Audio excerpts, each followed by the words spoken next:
deep in the Bacchus Valley of modern-day Lebanon, there's a complex of ancient ruins. But, this is no ordinary pile of old rocks. See, underneath these incredible Roman columns, there's a foundation so massive, so ridiculously precise, that it just defies any easy explanation. For centuries, it's had engineers and archaeologists completely stumped. And today, we're going to dive into exactly why. To really get a handle on the scale of what we're dealing with here, let's just start with a number. 1,650 tons. I mean, to put that into perspective for you, that's about the same weight as 3 fully loaded Boeing 747 jumbo jets. But here's the kicker. This isn't some modern feat of engineering. Nope. That's the weight of a single block of limestone that was cut out of a quarry thousands of years ago, and it's just one of several mind-bogglingly huge stones at this site. Which, of course, brings us to the one question that lies at the heart of this whole mystery. How on earth did they do it? The place we're talking about is Baalbek. It's this huge, sprawling complex of ruins.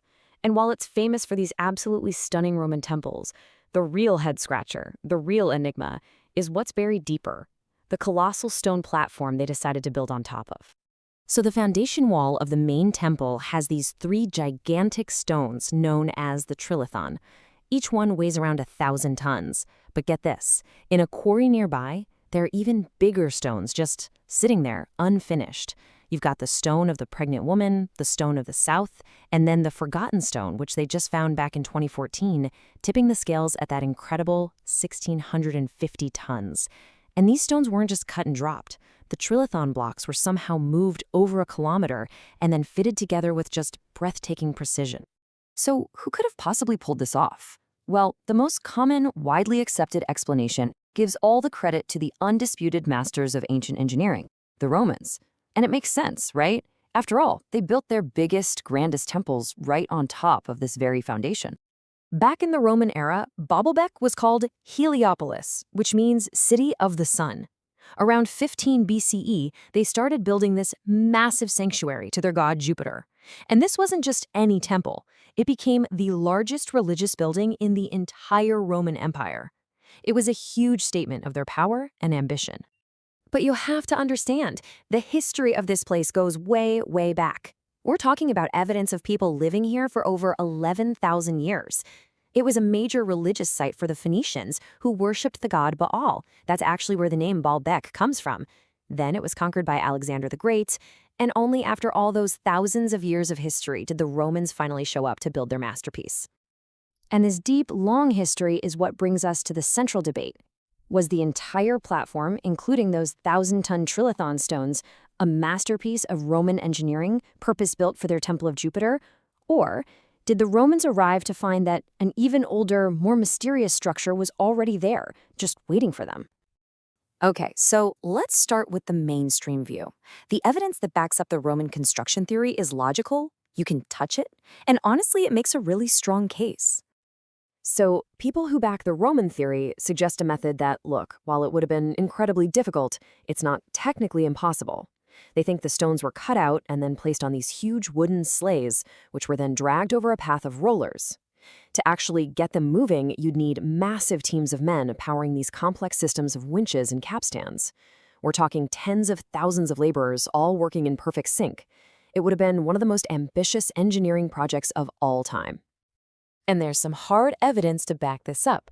Archaeologists found a stonemason's graffiti on a column dating it to 60 CE. There's even a Roman sketch of the building plan carved into one of the big stones. But here's maybe the most convincing piece of the puzzle. A Roman-style column drum was found underneath the Trilithon stones, which would imply the foundation can't be older than the Romans.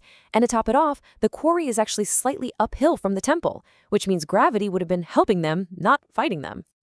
Okay, that sounds pretty straightforward, right? Case closed? Well, not so fast. Because that's not the whole story. Despite all that strong physical evidence, there are some pretty big holes in the Roman theory. Holes that make a lot of people think we're looking at a much, much older mystery. The single biggest problem with the Roman theory? Silence. Total silence. The Romans were meticulous record keepers. They were obsessed with writing down their big achievements. And yet, there is not one single text, not one mention of this unbelievable project. I mean, why wouldn't they brag about their greatest engineering feat ever? And then there's the stones themselves. The megalithic foundation is way more eroded than the newer Roman temples on top, suggesting it's much older. The blocky, cyclopean style. It looks nothing like typical Roman architecture. And this all kind of lines up with local legends, passed down for centuries, that claim the platform was built by giants in some forgotten age. For the critics, it all really just comes down to practicality. They argue that moving a 1,000-ton block over rough terrain with just some ropes, rollers, and winches is, well, frankly, almost inconceivable.